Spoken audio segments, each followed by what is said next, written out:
இன்னி வரை ஏன் தனி சுடுகாடு இருக்கு? ஏன் தலித் மக்கள் காலனி என்று அழைக்கப்பட்டு ஊருக்கு தாண்டிதான் அவர்கள் ஏன் வாழ வேண்டிய ஒரு சூழல் இருக்கிறது? கோயிலுக்குள் தலித் மக்களுக்கு அனுமதிக்கவில்லை. வருதா வரலையா? 50 ஆண்டு காலத்துல ஆட்சியில இருந்துட்டு இன்னைக்கு இதே நிலைமை இருக்குன்னா நாங்க எவ்வளவோ முயற்சி செஞ்சுக்கிட்டு இருக்கோம்னு சொன்னா யார் இதை மாத்தணும்? எந்த சீன ஜனாதிபதி வந்து மாத்துவாரா? யார்? நாகூர் தர்காக்குள்ள நுழைய முடியலன்னு அவர் சொல்லல, வேளாங்கண்ணி பேராலயத்துக்குள்ள நுழைய முடியலையேன்னு சொல்லல, ஆனா சிதம்பரம் கோயிலுக்குள்ள நுழைய முடியல. அப்ப இது யாருடைய பிரச்சனை? இப்ப நாகூர் தர்காக்குள்ள நுழைய முடியலன்னா நீங்க யாரை கேட்பீங்க? அரசாங்கத்தை கேட்பீங்களா? இஸ்லாமிய மதத்தை கேட்பீங்களா?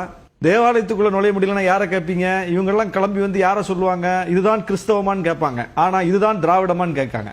இதுதான் இந்த கேள்வியில உள்ள முரண்பாடை பார்க்கணும். அப்ப சிதம்பரம் கோயிலுக்குள் நுழைய முடியவில்லை, கோயிலுக்குள் நுழைய முடியவில்லை என்றால் யார் பிரச்சனை? அது திராவிட இயக்கம் உருவாக்கிய பிரச்சனையா? நீங்க உருவாக்கிய பிரச்சனை. ஆனா தீர்க்கிறது யார்கிட்ட கொண்டு கொடுக்குறீங்க? நீங்க தானே தரணும்.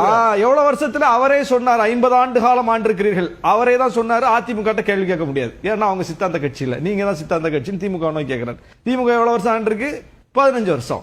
2000 வருஷமா இவங்க கட்டி காப்பாற்றுகிற, இறுகி போய் இருக்கிற, தகர்க்க முடியாத அளவுக்கு நிலை பெற்றிருக்கிற சாதிய கட்டுமானத்தை 15 வருஷம் ஆட்சி தகர்க்கணும் என்கிறார். எப்படிங்க சாத்தியம் அது?